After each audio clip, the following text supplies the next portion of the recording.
Hello, welcome back to Getting Open with me, Andrea Miller. Ooh, today's show involves a big debate about the manosphere. What is it? How bad is it? My guest and I, one of the internet's leading agitators, is unbelievably passionate about this. And boy, did we ever get into it. And I got to say, if you're a parent, particularly if you're a parent of a boy or a young man, I urge you, you must, and I mean must, watch the show, because the consequences for our young men are serious. And that's coming from a mom of a young male, a couple of teens and tweens. If you're influenced by the likes of Jordan Peterson, Sneeko, Andrew Tate, any of those manosphere influencers, I sincerely urge you to listen to the show. And if you are concerned that the white male dominance that has prevailed over much of the Western world is on the descent, the show is also for you. Let's get into it.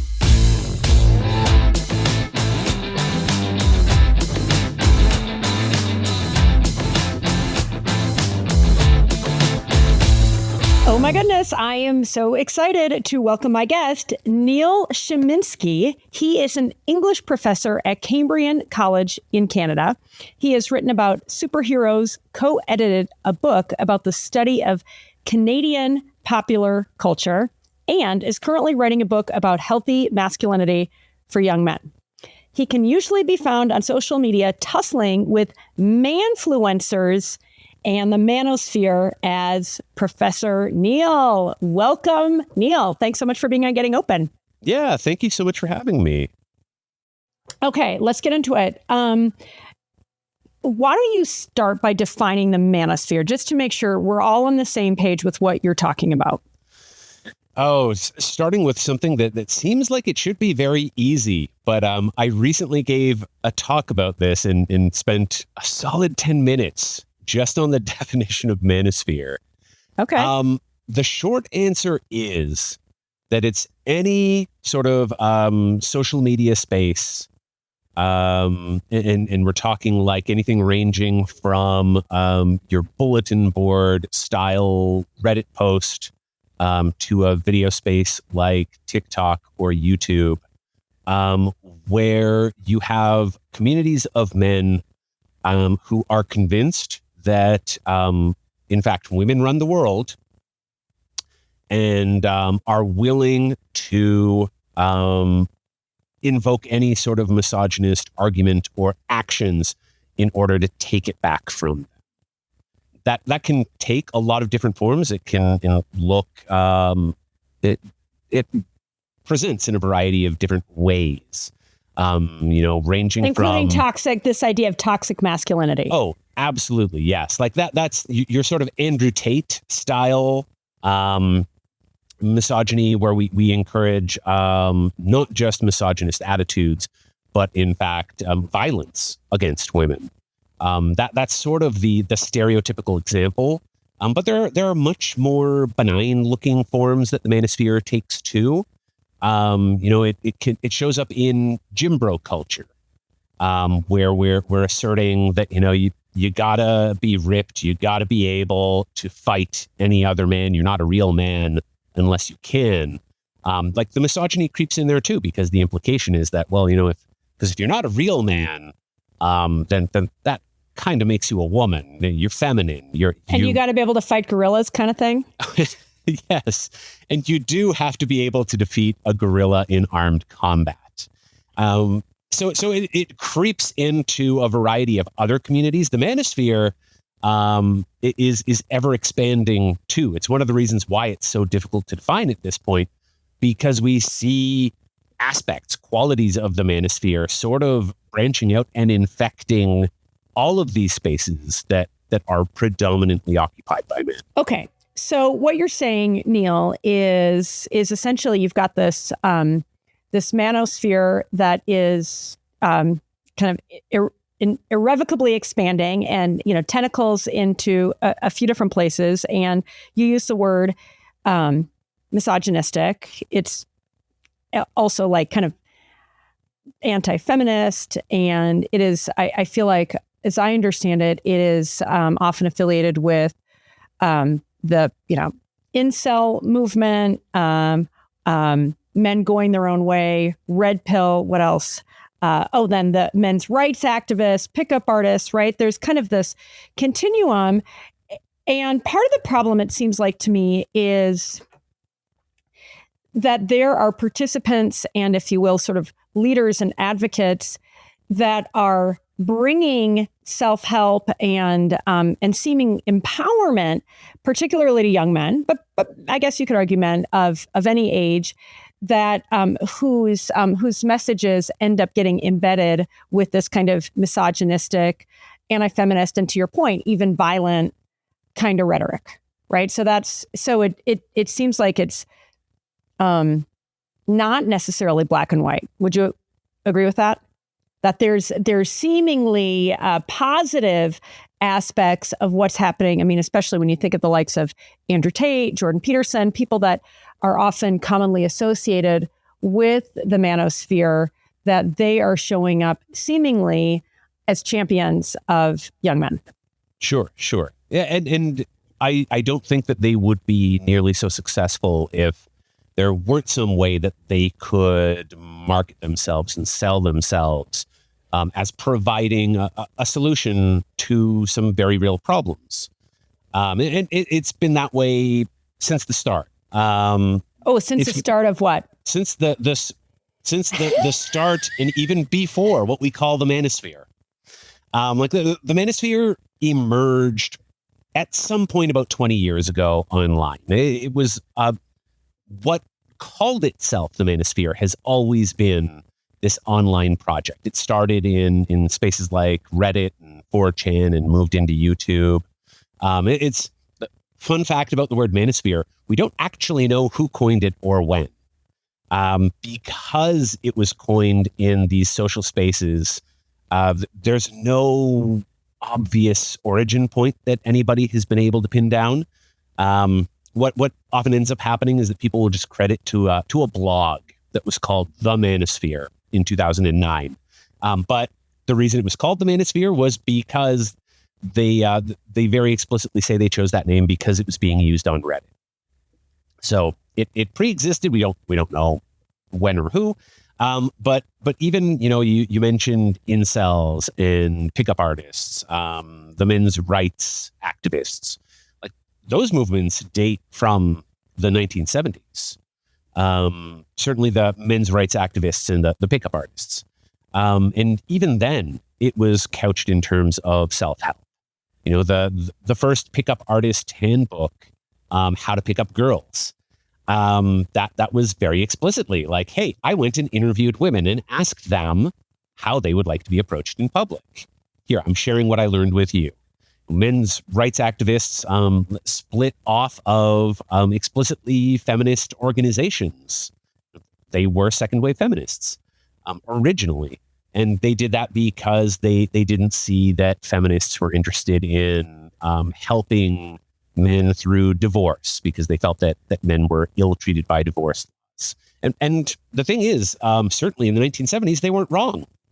Well, that's what I was going to say, is that I feel like in a lot of these things, what makes it tricky is that there is some good, right? I mean, it can be kind of a gray area. So let me ask you, as objectively as you can answer this, and it's going to be hard, so I'm just asking, as objectively as you can, how bad is the manosphere problem between, let's say, America and Canada, since you live in Canada? I have a feeling it's way worse in America. So, please calibrate your answer as you see fit. Yeah. I want to say in the ways that it shows up sort of explicitly in institutions, in government, for instance, the problem does not appear to be as bad in Canada. We don't have the same sorts of personalities. We don't have somebody who has been credibly accused by dozens of women of sexual assault and harassment running our country. Right. But on not the yet. ground, Not yet. It's happening. Not yet. It's coming. Okay, go ahead. On the ground in classrooms, in my classrooms, I attended my teenage daughter's graduation from elementary school a couple of years ago. All of the kids, and we're talking like 13, 14-year-olds, were asked to choose an inspirational quote to go on a projector that would play while they were vamping for the ceremony as we all shuffled in. And Andrew Tate showed up half a dozen times as the inspirational figure. So my bigger concern is, with teenagers, with children, who, idolize Andrew Tate as much in Canada as they do in the United States. So that problem, I think, is just as bad. Okay, but hang on. So let's park Andrew Tate, and I'll come back to that because I have a personal story with my own son, and about Andrew Tate that I want to come back to. But I mean, practically, and I also should add, I have two boys. They're 12 and 15, and I have asked some questions to prepare for this interview. I got a brother, I got a husband. Like, I'm surrounded by, I got Dane, our producer. I'm surrounded by men, amazing men, I might add. I'm trying to figure out, like, for the regular person, for me as a mom, raising strong, amazing, respectful young men, and for the rest of humanity, right? Because we, as women, we want to be surrounded by great men. How much of a problem is that?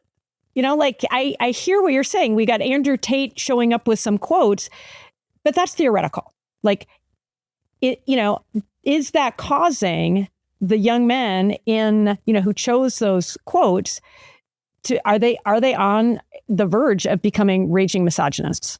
Like, I'm just really trying to figure out how bad is the problem. Sure. And I would say it's bad. It's really bad. It's not, it's certainly not hard for me. And it sounds like it's not difficult for you to find, more enlightened men to work with, to affiliate with, to socialize with. And, then I have had moments in classrooms where it becomes clear to me that I am addressing a room full of 18 to 21-year-old men, all of whom think that feminism has gone too far. All of whom think that they are living... Is it possible that it has? Just asking. Is it possible? I mean, anything is possible. Is it true? Is it an accurate description of the world right now? No. Could we find, little micro examples? Sure. Going back to, men's rights activists not always being incorrect in their assessment of the world. There is a bias among people working in the law profession, and we know this. We can find data giving men bad advice when it comes to child custody. There's no bias among judges that can be found in the data, but there is a bias among the people who are advising fathers because they routinely don't advise them to seek custody. Or they advise them to use custody in a weaponized form in order to extract something else in negotiations. So we can absolutely find individual examples where the data supports the idea that maybe there was a bit of an overcorrection. But on a wider scale, big picture, no. And there's plenty of evidence that, feminism is losing ground, especially when we talk to young men and we talk to boys. But I wonder, I can't help but wonder how much of this is, and I say this sincerely, I'm genuinely not trying to be provocative. I mean, maybe a little. No, but sincerely, when I think about the conversations I have with my teenage son and their friends, it does feel like there is there's been a almost like this. There's a reactiveness. It's like, and especially if you're a white young man, you're to blame. Right? I mean, there's I feel like this perception of men are at the root, the patriarchy, and then by default, if you're a man, then you're affiliated with the patriarchy, and the patriarchy is at the root of so many of these problems. that it feels like there's almost like a reactiveness to saying, well, that's not fair. Like, I'm a 15-year-old kid. I'm an 18-year-old kid. I'm a 25-year-old young man trying to live my life over here. Why am I to blame? Right. So, I mean, it almost feels like I hear you. And I actually agree. I think there is still plenty of room for feminism to be on the ascent. Right. But it strikes me that there is this kind of resistance or a sense of the, young men, particularly, because this is all that they've known, right? Versus older men, middle-aged and older men, have a, I would think, a different perspective, that it feels like they're not as welcoming because they're being blamed as a victim. Do you think that's fair? Why this is feeling like a big problem? Yeah, because it's not just like pro women. It feels like it's become, in a lot of ways, and I lean left. I'm going to say something provocative. I honestly blame a lot of the liberals for like making men the problem. Yeah. I totally understand that sentiment. You're like, but I'm not going to agree. It's the classic. Well, it's complicated. It's nuanced, right? Yeah. No, it is. Yeah, and certainly there are people who are doing feminism. We'll just put it broadly under feminism. Are doing feminism very few favors by speaking, in big sweeping statements, making these sort of generalizations, which also I think come from a very honest and sincere place to say, like, look, my experience has been that men hurt me, that men mistreat and disrespect me. I'm not giving any men the benefit of the doubt anymore. Like, sure, it's only 1 in 4 of you that I should fear, but you don't wear anything on your forehead that tells me whether you are the 1 in 4 or you are the 3 in 4. So I'm going to treat you all like the 1 in 4. And I think what has to happen then with younger men, with boys, is more of an education piece that explains that is where it is coming from. That it's not about you specifically. It's not about you personally. But there is a reason that women are going to be, have to be cautious, have to have their own safety in mind. And there are all sorts of metaphors that you can find online that, are more or less convincing, like, the jar of jelly beans, and 10% of those jelly beans are poison. Are you just going to like reach in and grab any old jelly bean, or are you going to be cautious of the entire jar because you don't know which one is poisoned? And so I understand where women are coming from when they speak in these sweeping generalizations, and I understand why that makes feminism a tough sell for a lot of young men who feel like, oh, so you are just throwing the good out with the bad. Mm-hmm. And feel personally targeted.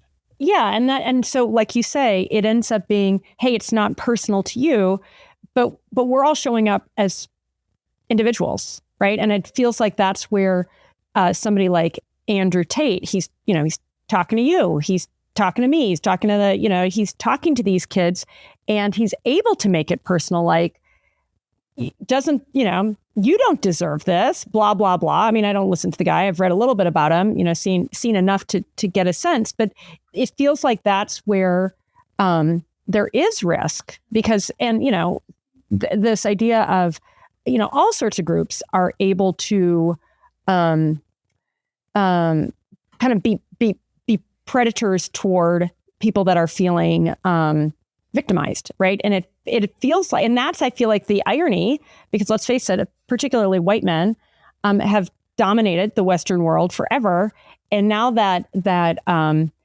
dominance is being threatened, seemingly. Like, let me actually ask you: do you agree? Do you feel like that white man dominance is being threatened? For the most part, no. I think this is actually my academic background is white masculinity. I spent many years studying, different conceptualizations, theorizations of how whiteness and masculinity work. And the reason that I would say that white men are not under threat is, and hopefully I'm not getting too in the weeds here, is that the category of white, at least since its creation sometime 350, 400 years ago, among European colonialists, imperialists, has always been very fluid. It expands to admit more people. Mm-hmm. There have been discussions, for instance, among critical race scholars in the United States about whether we're seeing, specifically within the United States, whiteness expand again the way that it did 100 and 150 years ago. Yeah, I've always heard it's going the other way, right? That because, they're like my husband's Indian, so we have mixed race babies. We're part of that movement. Yeah. So it's contested, which is another thing with whiteness. So expanded in the sense that just as second and third generation Irish Americans, Italian Americans, their parents, their grandparents weren't considered to be white by, the KKK. But now they have been admitted to the club. Oh my God. That's kind of fascinating. So I've seen some people suggest, our second and third generation Latino people now being admitted to the club of white American. So that category is able to shift a little bit, to admit new people into, whiteness, as it were. And that's one of the ways that I don't think white men are necessarily threatened, because it can shapeshift a little. Okay. But there's a lot of stats about how men more broadly are losing dominance. There, it's like, and I don't have the stats, I hope you do, but fewer enrolling in college, and it's all relative. Like, maybe it wouldn't matter if everybody, if it's like, well, nobody's enrolling as much in college, so it's fine. But the problem is the contrast. So fewer men enrolling in college compared to women, right? Women are making more money, right? I feel like there are a lot of kind of economic and education related stats that suggest, let's face it, there's still like 5 women that are on the CEO role in, Fortune 500 companies. There are still some big outliers that show the dominance. And that's not even just white men, it's just men, right? 96.7% of the Fortune 500 are led by men. All these other stats that support the dominance. You look in Congress, yes, more women are there, but it's still way male dominated, blah, blah, blah.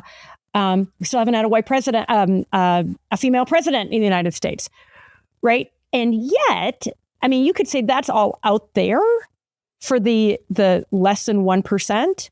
What's happening at home and on Main Street is, what I described. That, and tell me if you've got that data that sort of that shows where that male dominance is actually under threat. Is that accurate? Economically and prospects of, let me just add one more thing. Scott Galloway loves to talk about this, Prof G from NYU. Not only is this shift in educational prospects and economic prospects shifting the balance of power, that also impacts your prospects for mating. And that's a really big deal, right? Because if you're a woman and you're making more money and you've got all the prospects in the world, why do you need the guy? You could argue. If you want to have a kid, you don't even need the guy. You go to a sperm bank. Sure. Which honestly, I think is an excellent reason for us to radically reconceptualize manhood and masculinity. If that's all that you bring. Let's talk. What are we talking now? Let's go, Professor. Let's go. Yeah, if all you have to offer is money, is professional security, and sperm. And sperm, yes. Then you need to radically re-envision who you are and what you bring to a romantic partnership, right? Because what have women been providing to men all along if they haven't been, the quote unquote protectors and providers? So that we need to carry more weight emotionally in terms of care work, domestic labor. There are all sorts of things that we can bring to the table that have nothing to do with your job. So I would say like a perspective shift is in order.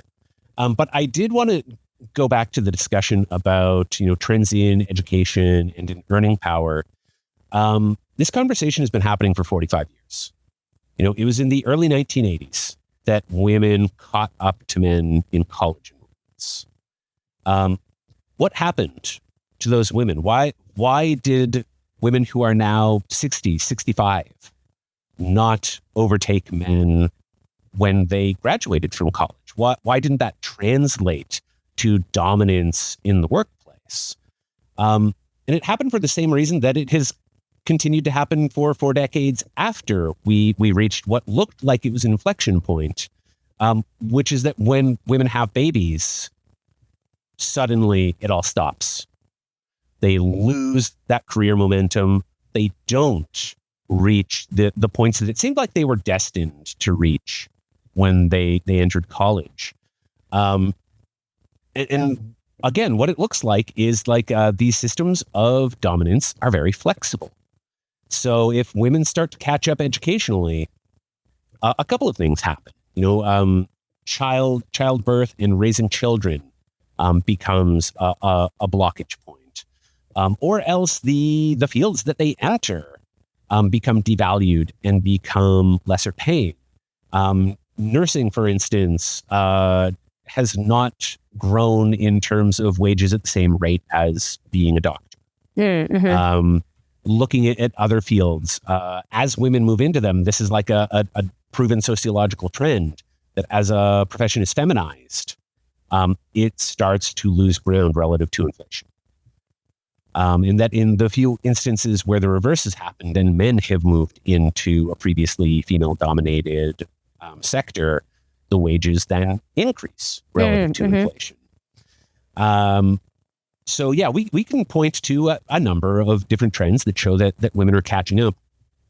And yet there's always something else that is exerting force to push it back down.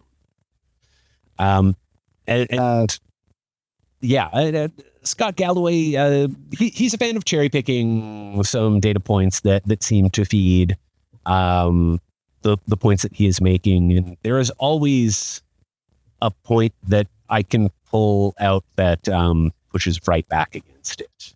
Yeah. Well, I mean, yeah, I feel like that's the beauty of using data selectively to contribute to your narrative. So if indeed the problem is that bad, and I guess the question I have for you is, what do you want people like me, moms, to know and do differently? And you've got a giant audience on social media, a very entertaining social media, I might add. And I'm just going to ask you right up front, Neil, don't follow me on social media, because when I say something really freaking stupid, I don't want you to stitch it. I do not want to be in your crosshairs. I just want to be under the radar for you, Prof. No, I say that. I mean, listen, your social is brilliant, and you're so smartly calling people out for so much nonsense. So props to that. And, and a lot of it's entertaining, and, it's like super thoughtful, super thought provoking. I mean, to see tens of thousands of comments, sometimes even more, on your post because you're calling out that nonsense is a public service. And I appreciate that. And it's not even just on the manosphere. I mean, you cover a lot of ground, but, as a mother of 2 teens, and actually I'm going to tee this up. I think it's okay for me to say this.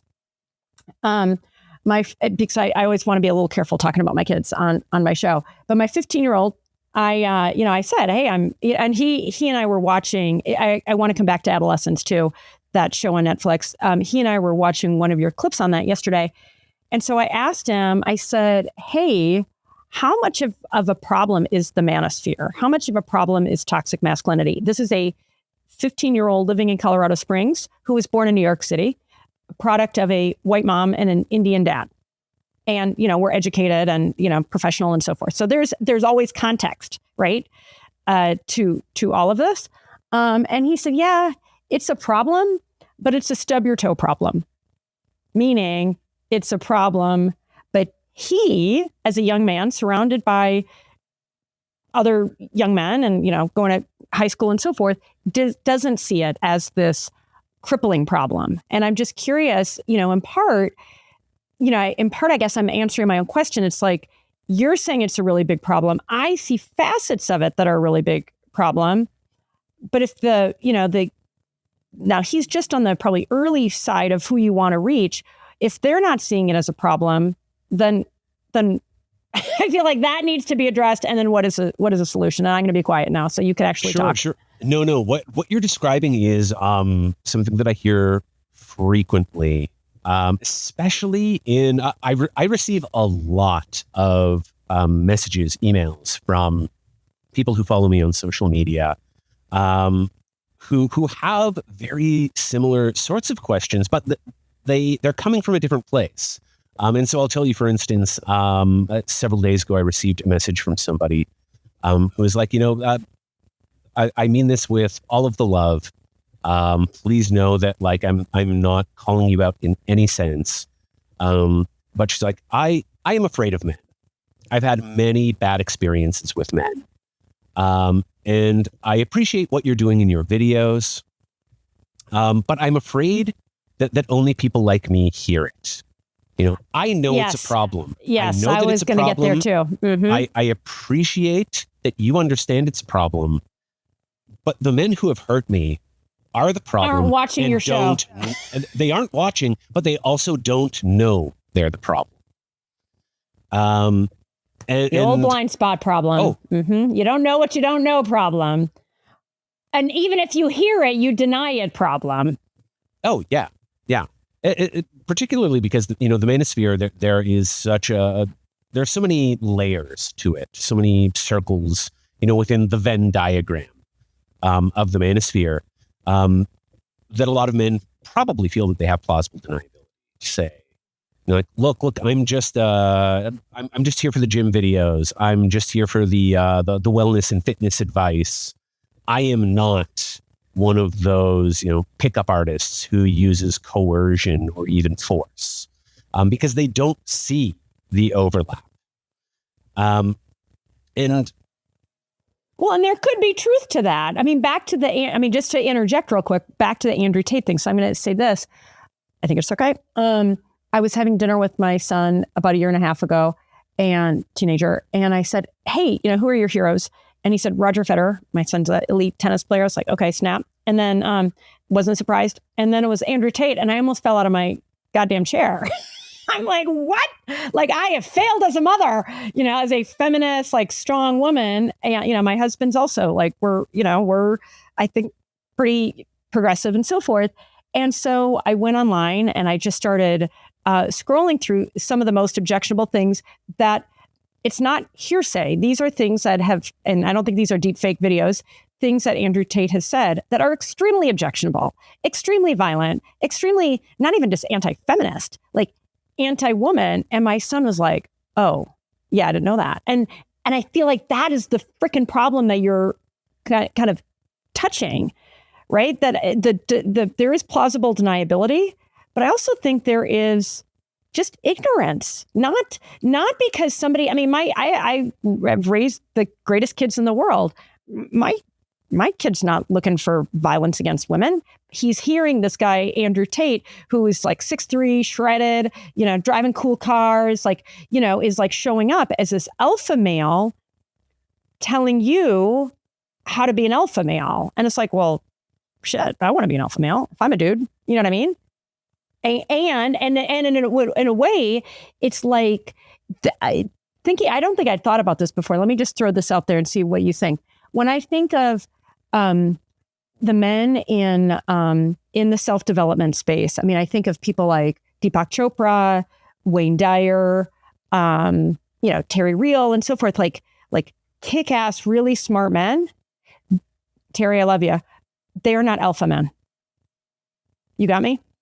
And I'm just wondering if there's just been a big freaking gap in the market for, and let's face it, self-development has become very ascendant, especially with social media and the ubiquity of our ability to get, you don't just have to go to Barnes and Noble anymore and, grab your latest copy of Men Are From Mars, Women Are From Venus, right? From the 80s, talking 40 years ago, right? Now it's, okay, that content's coming to you and it's all algorithmic.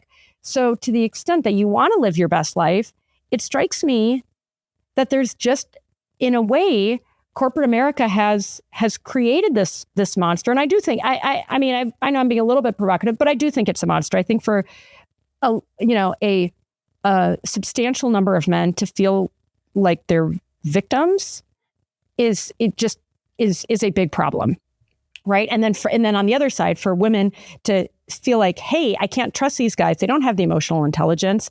They're impulsive, they're reactive. All those things just create more divisiveness, right? And so, what do you think of that theory? Do you think that we somehow a big gap of healthy alpha males has been that there was a gap in the alpha male model that caused the likes of the Jordan Petersons and the Andrew Tates to be as dominant as they've been?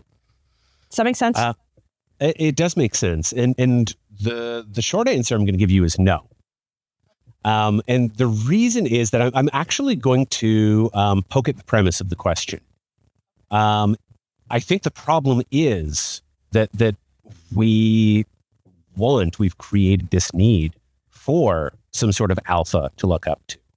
It's the reliance on role models, on a model life that's the problem. Because when we're out here offering models, first of all, the men in the manosphere, the manfluencers, they offer something that is very cool and sexy. That's part of the appeal. Okay, you're talking like the Andrew Tates. They're offering something cool and sexy. Oh, even but beyond that though, like even somebody like a Jordan Peterson offers. I don't think sexy. I'm just saying, when I think Jordan Peterson, I do not think sexy. But go ahead. Oh, but whether or not he's your cup of tea. Yeah. He wears expensive suits. Yeah. No, he comes across as a very gentlemanly like. Oh, absolutely. He is. He's performing some version of the public intellectual. Yeah. Totally. So and there's something like appealing to that, both from people who would like to style themselves as the next great public intellectual, Scott Galloway, but also from people who know that, like, oh, this is what a smart man looks like. It sounds right. Like. Mm-hmm. So that cool factor is a really big deal, and I don't think cool when I think Deepak Chopra. You're making my point. Go ahead. Sure. But I'm saying, okay, what we need to do there is destabilize cool. I don't think bro, there is no way. We're talking millions of years of evolution. I mean, I hear you, and I think your point is we can totally do it. Okay, hang on. But I think your point is that rather than looking for alpha role models, that shouldn't be placed on the shelf. It should be a different kind of role model. Is that what I'm picking up? Is that what you're putting down? And I'm picking that up? Oh no, I'm saying blow up role models altogether. We don't want role models. Wait, what? So here, okay, this is going to be the let me introduce you to. Okay, no, I Professor need Neil to tell you we about don't need this. role models. Like, we don't need role models. Tens of thousands of years of psychology, dogma. Hey, humans up until 40,000 years ago were polygynous, right? Polygynous? What is that? Polygynous for a million years. What does that even mean? The archaeological record, the anthropological record says that only about 1/4 of men reproduce sexually. What? Yep. You can look through the DNA record. If a man was reproducing, he was probably reproducing with multiple women. Wow. So family units were like a polygamous sect, right? Interesting. Well, that's like talk about survival of the fittest. Yeah. But we've socially, culturally, we've moved away from that in only a few thousand years. By the way, I don't think that evolution is something that we should hang our hat on. Role models are bad. We should do away with them. I don't want somebody to look toward me as a role model. I want people to go out there, see a toolbox. Well, that's because you're a good-looking options. smart ass that, you don't necessarily want to raise your kid just like No, but Professor Neil, just let's see what a kind of a rabble rouser you can be. So there's something that I want to toss out here. A friend of mine, Jeremy Moody, he's an expert on cults. And he has this term that he calls the magician's dilemma. He's like, this is the problem that people like me potentially can fall into. And he offers this metaphor of, the street magician who's performing tricks. He's winning over people who are convinced that they don't understand the trick. Surely he has some sort of power. But you, as the critic, the debunker, know what he's doing and how he does it. And you explain to everyone, look, you're being fooled. Let me show you how. And you win over followers of your own who are now convinced, it's your honesty that is bringing the magic. It's your critical eye. And wouldn't it be easy? Wouldn't it be appealing to convince people that, you have a little bit of magic too? But and I'm good, right? That street magician, he was bad. He was ripping them off. I'm not gonna ask them for money. All I ask is for you to believe in me. And invariably that leads you to abusing the power that you gain. And you start we're to believe going like your really own fatalistic. We're going really fatalistic now. And I don't think that this is fatalistic. If we're talking about evolution and human nature, this is power. This is what power does to people. Yeah. But hang on. I am having a tough time with this premise that we need to get rid of the role models. When I think of teachers, role models, to me, they go hand in hand, right? How do we learn? I think of so many amazing people that I've had the benefit of learning from. If I'm out there just trying to figure it out all on my own, yes, you screw up no matter what, even if you get role models and good teachers. But I'm having such a tough time with this premise of all role models are bad. We should just, the answer being we should get rid of all role models. I'm just having a tough time with that. Yeah. So there's this sort of philosophy that comes out of queer theory that's called the vulture methodology. Pick and choose what works for you. Stop looking for any one person to imitate or to follow. Stop looking for any one philosophy to follow. I agree with that. Do it piecemeal. Make it work for you. Think critically, right? Say that again. Think critically, right? One person doesn't have the answer for you. And so it's a process of building your own philosophy, and not investing in people, not investing in role models. And am I being a little provocative here too? A little bit.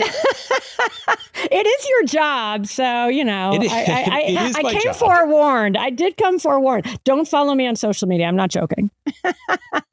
I promise I won't. I won't stitch never. you. I never. No, I'm just kidding. So all kind of jokes aside, what do you think? This, to the extent this is an issue and there is this vulnerability, and in part, I would also contend corporate America is to blame because everybody has, a smartphone and it's so much easier, right, to get to, whether it's young men or older men for that matter, and convince them that they're somebody else is to blame and that they're a victim, right? And it does feel like there is if anything, I guess I don't know if it may even make sense to try to blame, but it does feel like there is this overwhelming increase of that victim mentality that is pervading our society, right? I feel like it's not, it felt like it used to be more on the left. And now I feel like the right's like, I can co-opt that. I can take that victim mentality and use it to my advantage, right? So what do we do? What is the answer? If it's not ditch all the role models, because I'm not convinced of that. The answer here, the short version would be community and curiosity. I think one of the reasons that that people fall for the manosphere. That people fall for it, young men, boys, find it appealing, is that a lot of these are men and boys who are sort of locked in their own world. They're isolated to begin. They're isolated in what sense? Isolated in what sense? What do you mean by that? Socially, increasingly, especially in the last 5 years, isolated physically too. More and more people live on their own as adults. We have smaller social circles and spend less time with our friends. And all of these are factors that increase your risk when it comes to hearing these messages about how society has done you wrong. And not only are you being mistreated, but you're a born leader. You just have to step into it.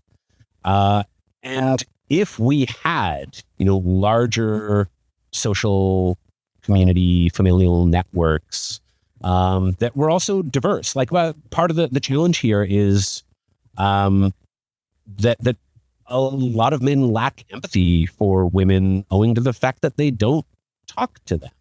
Don't open up, are not vulnerable, don't share, and only hear the very worst. But isn't that a problem going back a very long time? A lack of lack of empathy and lack of, part of me doesn't even want to say this because it feels so freaking cliche, but like lack of emotional intelligence. I feel like it is a cliche that is a cliche for a reason. And not just in the last 20 years since the manosphere started, like this feels like cowboy culture, and it was actually celebrated, right? Like the stoic man that doesn't feel his feelings and just, whatever, right? So this feels more. You're right. That part is not new. What is new is what you were describing earlier with, now the alt-right, now the manosphere has found ways to capitalize on that, right? Oh yeah, to leverage that for their own gain. So that's what's changed. The way that people are able to access, men and boys who 30 years ago or earlier, if you were living on your own, if you were a teenage boy without friends, then you're probably sitting in your basement reading fantasy books, playing Nintendo. You're not going onto the internet to learn about gym bro culture from somebody who wants to also indoctrinate you with and enrich themselves. I think we've got a very freaking big problem of misalignment of interests, right? Because it is to the extent that I have a show, a blog, products, and so forth that is preying on your insecurities. Listen, I started my business, my publishing business, as an antidote to the what dominated in media for women was 59 ways to please your man, 17 tricky ways to get him to propose to you, just lose 10 pounds and you'll be happy. I'm not interested in any of that shit, nor are the women that I'm close to, right? I'm genuinely interested in love and relationships, empowerment, all that good stuff. But what's interesting, it's like a ding ding big brain moment. I feel like that's been embedded in publishing and media and messaging for women for freaking ever. So we buy more lipstick, we buy more high heels, we buy more shit. That's what keeps corporate America rolling. It feels like now, and women were the easier prey, right? Because of the patriarchy and so forth. And now, they a lot of times control the purse strings at home and so forth. Now it feels like corporate America is wisening up, and corporate America meaning, big companies that are telling men they need to look better and be fitter, So I think there is an inherent, men are starting, this is a big generalization. So tell me if you agree or disagree. I know you're going to disagree. Even if you agree, you're going to disagree just for the fun of it. So that's fine. Where men are being, hey, you don't, you're not hot enough. You need better clothes, right? There is so much more marketing to men, right? By corporate America, right? But I also feel like, given the advent of social media, the Jordan Petersons and the Andrew Tates of the world are also, as marketers, they're individual marketers that are able to say, hey, bro, you shouldn't be treated like that. follow me. Oh, by the way, you want to spend, $100 on this thing, right? That is a complete misalignment of interests. Oh, you are absolutely correct. There's oh my no disagreement God. here. Social media clip right there. He just said I was absolutely correct. If there's anything where, I'm willing to give Andrew Tate, Jordan Peterson, many influencers, all the credit is they're brilliant marketers. They know how to build brand synergy. And they know how to get somebody in the door with something that, like you were saying before, seems positive. Yeah, like I'm going to help you feel better. I'm going to help you feel. I'm also going to help you. I mean, that emotional connection. Everybody else is over here telling you you're part of the freaking problem, even if it's not specific. It's more kind of inherent.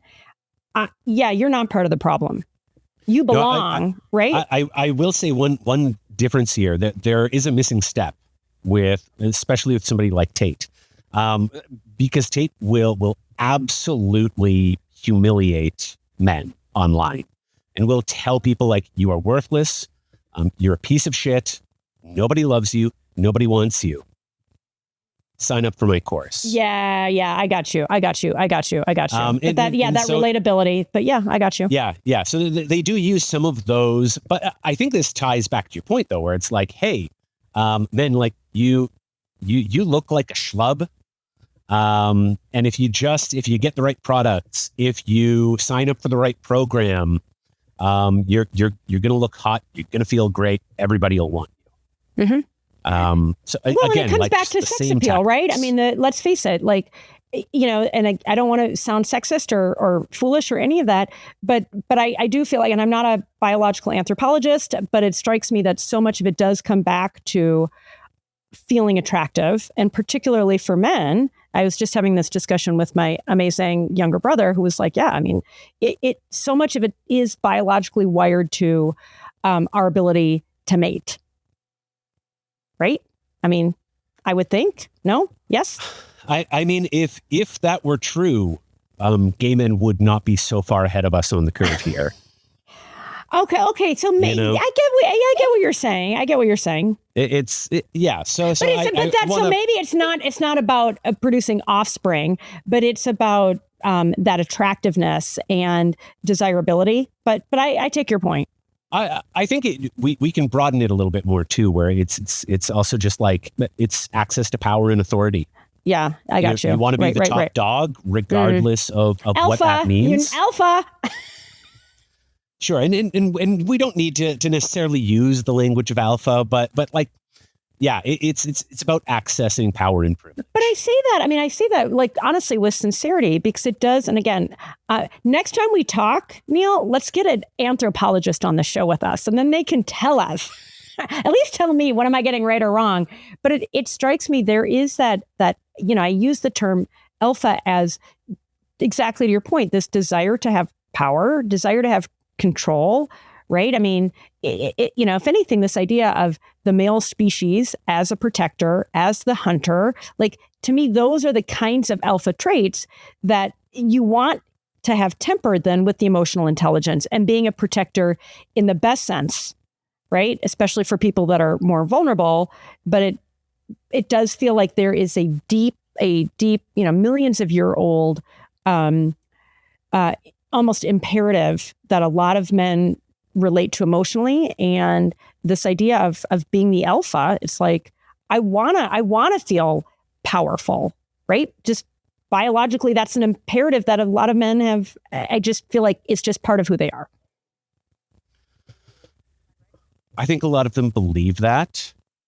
But I think that it is difficult for us to separate at this point, what is biological in some sense and what is just so baked into the culture.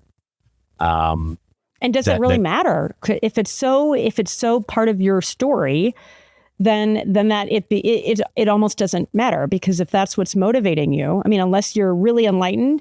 And by the way, let me just ask you real quick. We're coming in hot into the hour. Do you have 5 or 10 more minutes? Yes. Okay, perfect. All right. 10 minutes. Okay. So then going back, you said the solution to this manosphere problem is community and curiosity. So practically, and you started talking a little bit more about community, about getting some of these men that tend to be more isolated. But, can you just drill a little more into what you think a mom like me should be doing and other people who follow you? Because as we discussed, the people that need the information are not following you, unfortunately. Mm-hmm. Well, you've already described doing something that I've heard from dozens of people, which is sitting down, watching. They don't have to be my videos, but actually watching. But they would be really good because your videos are really funny and really thought provoking. I appreciate that. But I'm not the only one out there doing this, right? No, for sure. My approach doesn't necessarily land with everyone. There are people who are, some people don't want somebody as smart and facetious as you. Yeah. I'm not everyone's taste, and I am fine with that. Yeah. But so sitting down, watching the sorts of videos that I make, the videos that other men who operate in this space make, and having discussions about what's being said, right? And it's part of that process of fostering creative thought, and also curiosity, having people ask questions, have discussions. And even if, for instance, you're convinced that something is biological wiring, putting that on the shelf for a moment and saying, okay, what if it's not? Yeah, sure. Because if it's not, even if it is, baked into the culture, then that's good news.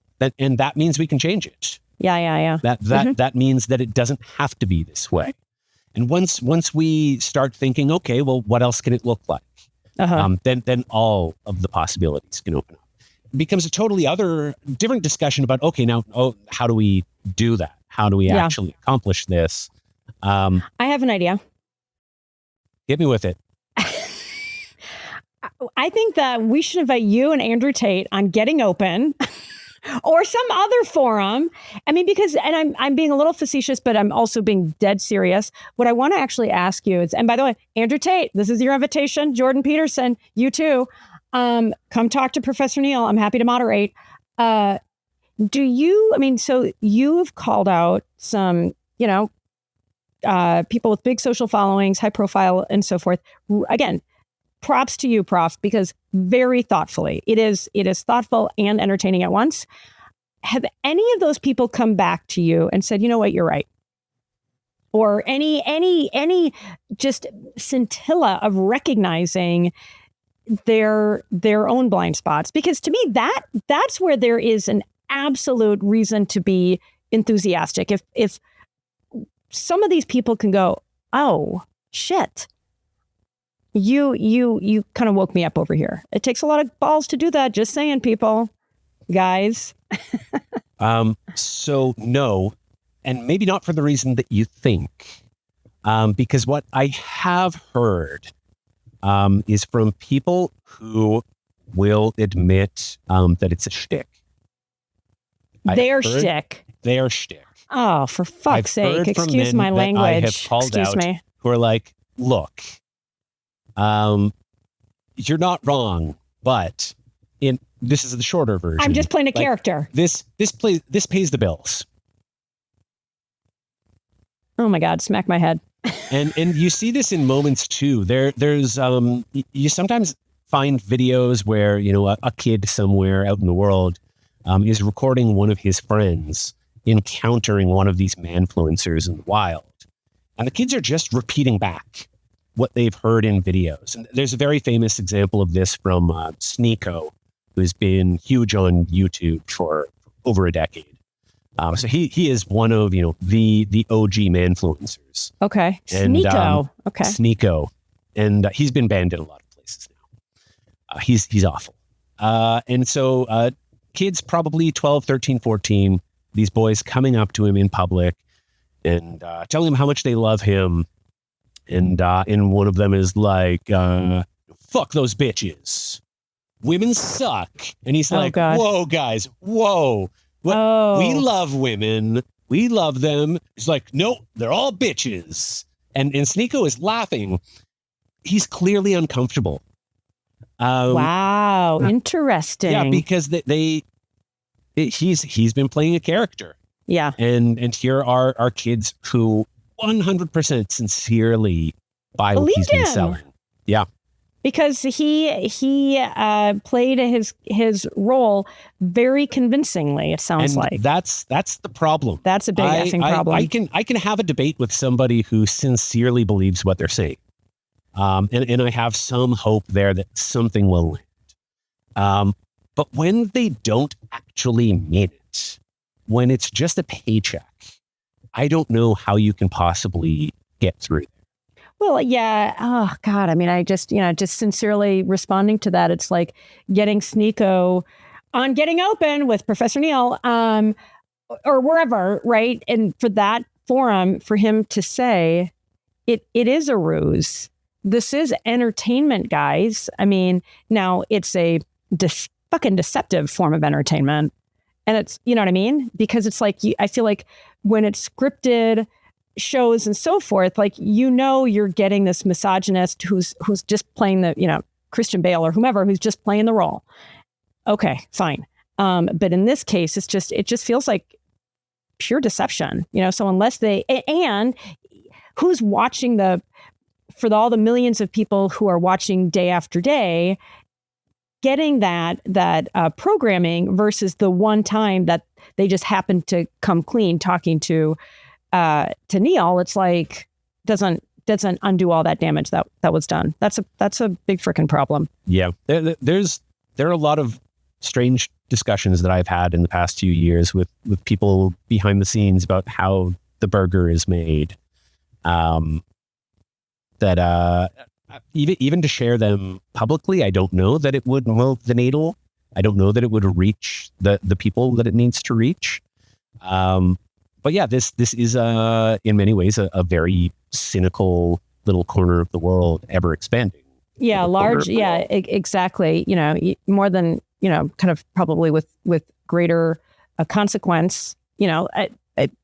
Clearly, then they are giving themselves credit for, right? Because you would think if they really took it freaking seriously, they would knock it off, or they would, I don't know, choose something different, because it is consequential. And, when I think about just how much time kids, and, again, I said, my kids are 12 and 15. They're spending a lot of, as much as it's like, hey, go outside and play.